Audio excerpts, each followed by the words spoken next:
The biggest trend in English football over the past 10 years has been the opening up to foreign investment. We've seen Russians, we've seen Americans, we've seen Arab money flowing into the game.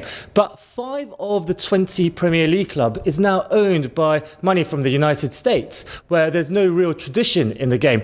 I'm now joined by Professor Stefan Szymanski from our economics department here at Cass Business School. Now, it's a bit of a conundrum, isn't it? I mean, they're two very different business models we're talking about, American sports and European football. What's attracting these guys to come to Britain to try and succeed?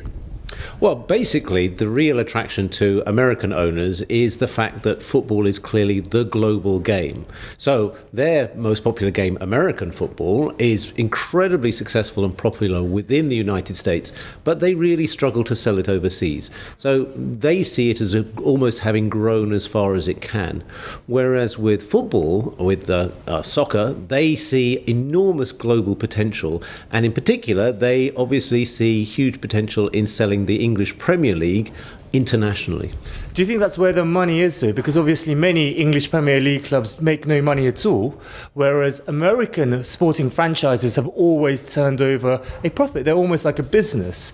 And so why do they think that they'll be able to change the game over here on a business level?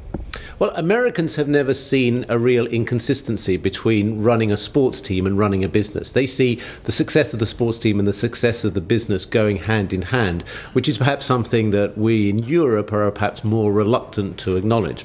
However, what they are really looking at is the idea that they can impose the same kind of cost controls, the same kind of restraints that they have in their own system, which would then enable them to make money out of what is a very, very popular league. And when you mean restrictions, we're talking really here about salary caps, aren't we? American sports has salary caps, whereas in European football, at least, every time they seem to make more money, they just seem to give that over to the players in bigger and bigger contracts. Well, in fact, there's a very long list of restraints that American teams have on themselves in order to make more money. So some of those restraints, as you say, have to do with salaries. So not just salary caps, but things like roster limits, which limit the number of players who can appear on the field, and the draft system, which limits the capacity of players coming into the game to sell themselves at the highest price. But they also have restraints which involve sharing money. So they share revenues, they share broadcasting money equally, and they even share merchandising money equally. So they have invented a lot of ways to limit their spending, which are kind of restraint, which helps them to make more money. And one thing that Americans seem to be seeing is the possibility that Europe might start to develop these kind of restraints. So John Henry, who bought Liverpool last year, said that one of the main reasons that attracted him to buy Liverpool now was the UEFA financial fair play regulations, which are coming in, which forms a kind of restraint on the amount that teams can spend.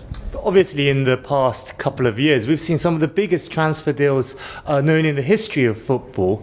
And despite UEFA's attempts to curb spending, it doesn't really seem to have had a major impact, has it, so far at least?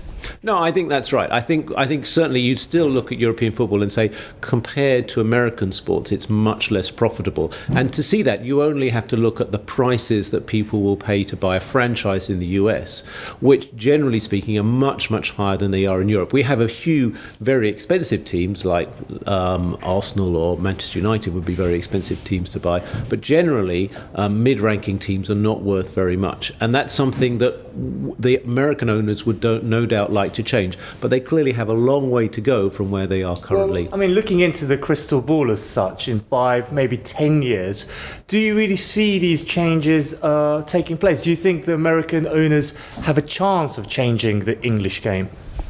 Well, I think that's an interesting question, and I think partly it depends on where the Premier League goes from here. So, in many ways, what's happening is the Premier League is becoming more and more distant from the other leagues in Europe. We used to think of, there being four big leagues: Italy, Spain, Germany, England, and all of roughly on equal standing. But if you look now, really, apart from Barcelona and Real Madrid, there are no other leagues where there are teams that really stand alongside the top teams in England. And indeed, the level of support and interest in the game in this country and the amount of revenue that it's capable of generating is nearly double that of any other major league in Europe. If that were to continue, and the English Premier League were continue to successfully sell itself in international markets, then it would become some way distant from the other leagues. They would be seen then as just feeder leagues for the Premier League, and it would be possible for the Premier League owners amongst themselves to start to agree restrictions which would limit their profitability. However, if on the other hand the Premier League were to sink back a little bit and become more like the other leagues in Europe and have less of an advantage, then it would be more difficult to agree restraints, because in that situation there's just too much international competition going on. It's extremely interesting. I guess as football fans we'll be watching this very closely over the next few years. Professor Stefan Szymanski of Cass Business School, thank you very much for your time. Thank you.